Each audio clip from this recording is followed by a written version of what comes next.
Hey you everyone, কি অবস্থা সবার? আশা করি সবাই অনেক ভালো আছেন। তো স্বাগতম জানাই আপনাকে আমাদের আজকের এই ভিডিওতে। তো আজকের ভিডিওতে আমরা কথা বলতে চলেছি মোটরোলার নতুন আরেকটি স্মার্টফোন মোটরোলা মোটো জি ম্যাক্স নামের এই স্মার্টফোনটি সম্পর্কে।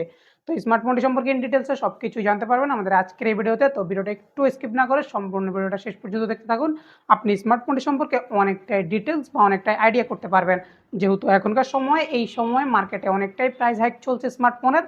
তো ওই হিসাবে আপনার স্মার্টফোনটি এই প্রাইস হিসাবে বেটার হবে কিনা বা আপনার এই স্পেসিফিকেশন যা প্রোভাইড করেছে স্মার্টফোনটির কোম্পানি তার সব কিছু সঠিক রয়েছে কিনা তা আপনারা এই ভিডিওর শেষে সব কিছুই ক্লিয়ার হয়ে যাবেন এবং আপনাদের মতামত অবশ্যই জানাবেন ভিডিওর শেষে যে স্মার্টফোনটি প্রাইস হিসাবে ঠিক রয়েছে কিনা বা এটি নেওয়া ঠিক হবে কিনা বা না নেওয়া ঠিক হবে কিনা ওইটা আপনারা আপনাদের মতামতটা কমেন্ট সেকশনে জানিয়ে দিবেন। ভিডিওর শুরুতেই আমরা স্মার্টফোনটির আনবক্সিং দিয়ে ভিডিওটা শুরু করতে পারি। তো স্মার্টফোনটির বক্স কন্টেন্টে আপনারা একটি 33 ওয়াটের চার্জার দেখতে পারবেন এবং টাইপ এ টু সি একটি চার্জিং কেবল দেখতে পারবেন। তবে এখানে কোনো আপনার কেস বা কভার প্রোভাইড করেনি স্মার্টফোনটির সাথে। এবং বাকি যদি স্মার্টফোনটি দেখতে চান তাহলে স্মার্টফোনটির ডিজাইন এই যে লুক লাইক দেখতেই পাচ্ছেন। স্মার্টফোনটির ডিজাইনের কথা বলতে গেলে স্মার্টফোনটির ডিজাইন একেবারে প্রিমিয়াম, একদম অনেকটাই ভালো কোয়ালিটি করা হয়েছে। আপনার হাতে নিলে স্মার্টফোনটির ফিল অনেকটাই ভালো এবং বেটার পাবেন এবং স্মার্টফোনটিতে আপনারা আরও ভালো ভালো এক্সপিরিয়েন্স করতে পারবেন। এবং ডিজাইনটা যদি লক্ষ্য করেন তাহলে মোটরোলার অ্যাজ ইউজুয়াল যেরকম ডিজাইন হয়ে থাকে একটু মোটামুটি ওই যে প্রিমিয়াম টাইপের করা হয়েছে। ক্যামেরা বাম থেকে একটু নিচের দিকে দেখবেন কাট করে দেওয়া হয়েছে, এরকম সিস্টেমেরই আপনার ডিজাইনটা লঞ্চ করা হয়েছে। বাই দ্য ওয়ে স্মার্টফোনটিতে থাকছে তিনটি কালার, ব্লু, স্টার গাজার বা মালাজা বা মালাঙ্গা যেটাই বলেন না কেন, এরকম তিনটি কালার পাবেন আপনি স্মার্টফোনটিতে। স্মার্টফোনটির ওয়েট হচ্ছে মাত্র 211 গ্রাম এবং এর থিকনেস হচ্ছে 8.1 মিলিমিটার। আপনার স্মার্টফোনটার ইন হ্যান্ড ফিলের কথা বলতে গেলে স্মার্টফোনটা মোটামুটি আপনার কাছে হেভি লাগতে পারে, একটু মোটামুটি ভালোই একটা ব্যাটারি ব্যবহার করা হয়েছে এখানে এই জন্যই।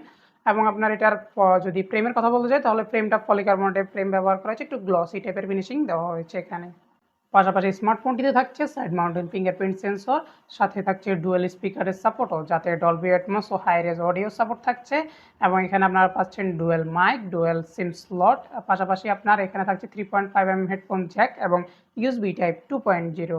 আর থাকছে স্মার্টফোনটিতে IP64 এর ওয়াটার এবং ডাস্ট রেজিস্ট্রেশন। ভিডিওর এই পর্যায়ে এসে আমরা স্মার্টফোনটির ডিসপ্লে নিয়ে কথা বলতে চলেছি। তো স্মার্টফোনটির ডিসপ্লেতে ব্যবহার করা হচ্ছে 6.72 ইঞ্চের একটি ফুল এইচডি প্লাস ডিসপ্লে, যেটি একটি এলসিডি ডিসপ্লে।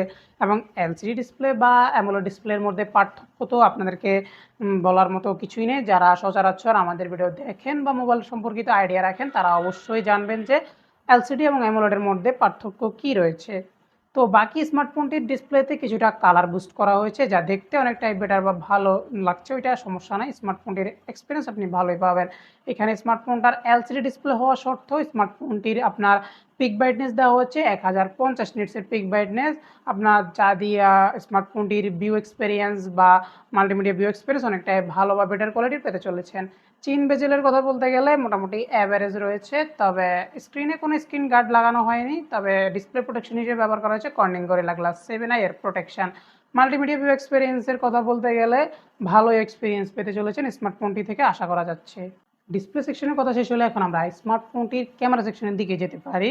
তো স্মার্টফোনটির মেন ক্যামেরা ব্যবহার করা হয়েছে 50 মেগাপিক্সেলের সোনির একটি সেন্সর, যাতে ইআইএস থাকছে, যা দিয়ে আপনি সর্বোচ্চ 2K 30 FPS এ ভিডিওগ্রাফি করতে পারবেন।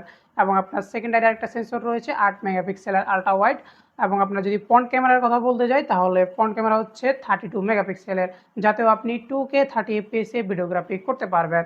যদি আপনার ফটো কোয়ালিটির কথা বলতে যাই তাহলে আপনার স্ক্রিনের মধ্যে দেখতেই পাচ্ছেন ফটোর কোয়ালিটি। আপনার ফ্রুটস, ফ্লাওয়ার্স বা স্কাইয়ের কথা বলতে গেলে সব কিছুই সুন্দরভাবে ডিটেলসে ক্যাপচার করতে পারছে স্মার্টফোনটির এই ক্যামেরাটি। তো আপনার যদি ভিডিওগ্রাফির কথাও বলতে যাই তাহলে মোটামুটি স্টেবিলাইজেশন রয়েছে, ভালোই রয়েছে, কোয়ালিটি এখানে প্রোভাইড করা হয়েছে। নাইট ফটোগ্রাফির কথা বলতে গেলে আপনার এখানে মোটামুটি ক্যাপচারিং বা সব কিছু ডিটেলস ঠিকই রয়েছে।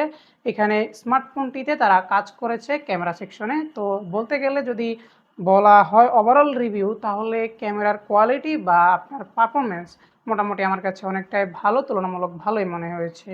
স্মার্টফোনটির ক্যামেরা সেকশনের কথা শেষ হলে এখন আমরা স্মার্টফোনটির পারফরমেন্স বা চিপসেটের দিকে যেতে পারি। তো স্মার্টফোনটিতে চিপসেট হিসেবে ব্যবহার করা হয়েছে স্ন্যাপড্রাগন 6s Gen 4 চিপসেটটি, এবং এখানে আরও পাশাপাশি ব্যবহার করা হয়েছে LPDDR5X এর র্যাম এবং UFS 3.1 এর রম। তো এটার আন্তর্জাতিক স্কোরের কথা যদি বলতে যাই তাহলে আন্তর্জাতিক স্কোর 8 মিলিয়নের পাশাপাশি রয়েছিল, যা একটা অনেকটাই ভালো দিক। এবং এখানে আমরা সিপিইউ থ্রোটাল বা বেঞ্চমার্ক স্কোরও টেস্ট করে দেখেছি। তবে ইমপ্রেসিভ জিনিসটা হচ্ছে যে এখানে আমরা এতগুলো টেস্ট করার পরেও স্মার্টফোনটিতে আপনার হিট হচ্ছিল না।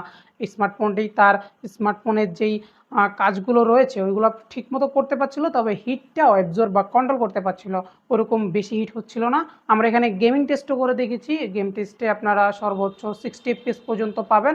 আমরা এখানে অনেকগুলো হাই গ্রাফিক্সের গেম প্লেও করে দেখেছি। তবে ইমপ্রেসিভ জিনিস যেটা ওইটা হচ্ছে হাই গ্রাফিক্সের গেমগুলো গেম প্লে করার পরেও স্মার্টফোনটিতে ওইরকমভাবে হিট আমরা দেখতে পাইনি। তো এইটা হচ্ছে স্মার্টফোনের একটা অন্যতম ভালো দিক। পাশাপাশি ইমপ্রেসিভ আর একটা জিনিস হচ্ছে স্মার্টফোনটিতে ব্যবহার করা হচ্ছে 7000 mAh এর ব্যাটারি। আমরা এই যে আন্তর্জাতিক স্কোর টেস্ট করেছি, বেঞ্চমার্ক টেস্ট করেছি, গেমিং টেস্ট করেছি, এই সব কিছু টেস্ট করতে অ্যারাউন্ড আমাদের 1 ঘন্টা 45 মিনিটের মতো সময় লেগেছে।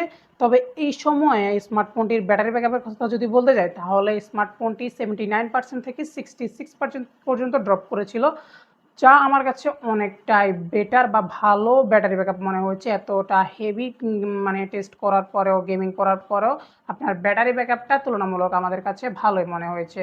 যাই হোক, আরেকটা কথা বলে রাখা ভালো, স্মার্টফোনটির বক্স কন্টেন্টে আপনারা যে 33 ওয়াটের চার্জার পাচ্ছেন, তবে স্মার্টফোনটিতে আপনারা 30 ওয়াট পর্যন্তই সাপোর্ট পাবেন চার্জিংয়ের। তো স্মার্টফোনটি চার্জ করতে মোটামুটি সময় লাগতে পারে। কানেক্টিভিটির কথা বলতে গেলে স্মার্টফোনটিতে ব্যবহার করা হয়েছে ওয়াইফাই 5, ব্লুটুথ 5.1 এবং অল সেন্সরের সাপোর্ট তো থাকছে। তবে দুঃখজনক বিষয় হচ্ছে এনএফসি সাপোর্টটা থাকছে না স্মার্টফোনটিতে।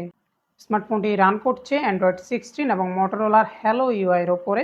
তো স্মার্টফোনটির আপনারা ইউআইতে অনেকগুলো প্রি ইনস্টল অ্যাপস বা ব্লুটুথ যেটাকে বলা হয় ওইগুলো দেখতে পারবেন।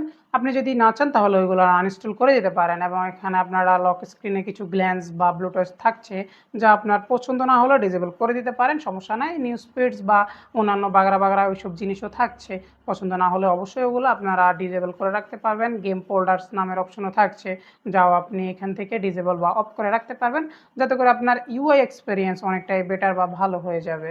আর থাকছে 2 বছরের ওএস আপডেট এবং 3 বছরের সিকিউরিটি আপডেট।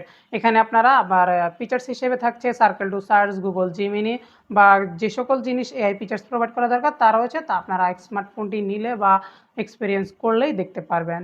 তো বন্ধুরা, স্মার্টফোনটি রিসেন্টলি ইন্ডিয়াতে 128 জিবির একটি ভেরিয়েন্টে লঞ্চ হয়েছে। তো এটা ইন্ডিয়াতে লঞ্চ হয়েছে 26 থেকে 27 হাজার টাকার মধ্যে। তো এটা বাংলাদেশে যদি লঞ্চ হয় তাহলে 30,000 প্লাস হয়ে যাবে, এটা আশা করা যাচ্ছে। এবং আপনার যদি স্মার্টফোনটিতে আরও ভেরিয়েন্ট আসবে কিনা ওটা এখনও শিওর না, তবে আসলেও আসতে পারে 4 128 জিবি বা হয়তো 6 256 জিবির আরও অন্যান্য ভেরিয়েন্টগুলো আসতে পারে। ভিডিওর এই পর্যায়ে এসে আমরা উপনীত হয়েছি যে এখন আমরা বলতে পারতেছি যে স্মার্টফোনটি কাদের জন্য ভালো হবে আর কাদের জন্য না। আপনারা তো অবশ্যই এতক্ষণে স্মার্টফোনটি সম্পর্কে সকল ডিটেলস জানতে পারলেন। তো এখন আপনাদের কি মনে হচ্ছে যে স্মার্টফোনটি কাদের জন্য নেওয়া উচিত হবে আর কাদের জন্য না? তো অবশ্যই এটা কমেন্ট সেকশনে বলে যাবেন। এবং আমি যদি আমার মতামত দিতে যাই তাহলে বলা যাবে যে যারা একটু মোটামুটি লেভেলের ইউজার ফ্রেন্ডলি, যারা গেমিং করতে পারবেন, মোটামুটি একটু 60 এফপিএসে অ্যাভারেজ কোয়ালিটি যেটা ওইটা করতে পারবেন, ভালো ডিসপ্লে রয়েছে আপনার, আর অ্যামোলেড না মানে এলসিডি হিসেবে যেটা ভালো ডিসপ্লে প্রোভাইড করা হয়েছে এখানে, ওটাতে আপনার মাল্টিমিডিয়া ভিউ এক্সপিরিয়েন্সও ভালো রয়েছে। তো ওই হিসাবে আপনারা নিতে পারেন। আবার যাদের একদম অনেক বছরের আপডেট, 4 5 বছরের আপনার ওএস আপডেট দরকার, তাহলে তাদের জন্য এই স্মার্টফোনটি স্কিপ করা দরকার, কারণ স্মার্টফোনটিতে মাত্র 2 বছরের ওএস আপডেটই আপনারা পাবেন। তো এখন বাকি আপনারা সব কিছুই দেখলেন, জানলেন, বুঝলেন। তো আপনাদের কাছে কি মনে হয়েছে তা অবশ্যই আমাদেরকে জানাতে ভুলবেন না। তো আজকের ভিডিও এই পর্যন্তই, দেখা হচ্ছে পরবর্তী ভিডিওতে। সে পর্যন্ত ভালো থাকবেন, সুস্থ থাকবেন। আর হ্যাঁ বন্ধুরা, সাবস্ক্রাইব করতে কিন্তু ভুলবেন না।